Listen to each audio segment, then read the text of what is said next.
Bueno, un dictamen pericial es una prueba que debe decretarse en cualquier proceso en el cual el juez carezca de conocimientos especializados sobre determinado tema. Y cuando el juez no conoce esos temas especializados, pues requerimos llevar al proceso una prueba de un experto en esos temas. En materia de responsabilidad médica, por ejemplo, pues se requiere llevar un perito médico que le señale al juez si el paciente fue bien atendido o mal atendido. En una discusión relativa a una obra pública, por ejemplo, pues se requiere llevar a un ingeniero que le diga al juez la obra fue bien construida o la obra fue bien diseñada, y en todos esos eventos el juez, como no tiene esos conocimientos técnicos especializados, pues es necesario llevar un dictamen de un experto, que es el dictamen pericial. Tanto el CGP como el CEPACA contemplan la prueba e indican cómo debe presentarse un dictamen de parte. Fundamentalmente, el dictamen de parte lo presenta o el demandante o el demandado con la contestación de la demanda o con la demanda, y los requisitos fundamentales son allegar la hoja de vida del perito,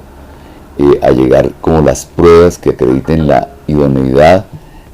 algunos requisitos para acreditar la imparcialidad del perito, y fundamentalmente hay unos requisitos que me parecen los más importantes, que son los que tienen que ver con el fondo del dictamen.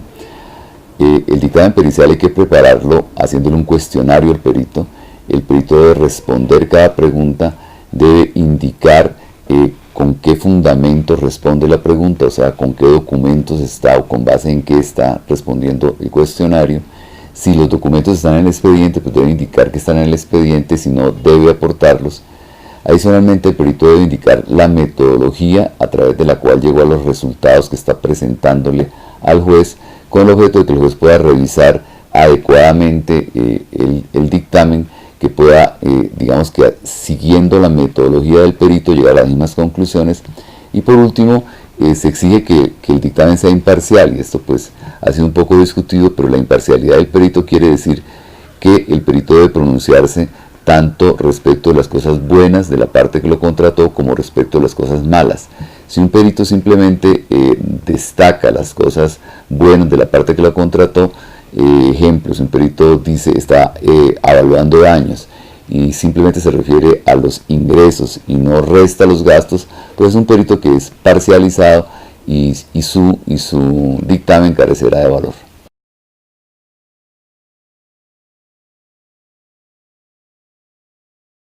Yo tal vez en el tema del dictamen pericial,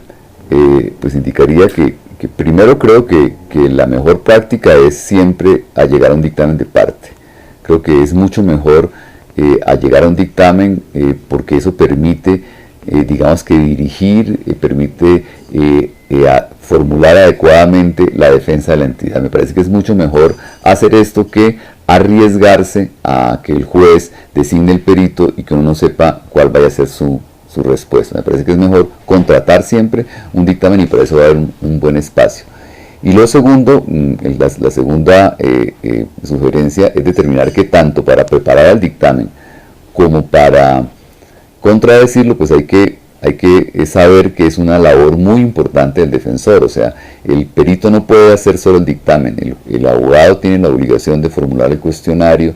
de revisar las respuestas, de hacerle lo que uno llama la prueba ácida al dictamen, de saber si el dictamen está adecuadamente fundamentado, si tiene en cuenta todos los documentos, si por ejemplo hay otras hipótesis que no contempla. O sea, el abogado del Estado, antes de presentar el dictamen, debe digamos que hacerle toda la contradicción necesaria, toda la depuración necesaria para que el dictamen pase la etapa de la contradicción que va a tener en la audiencia.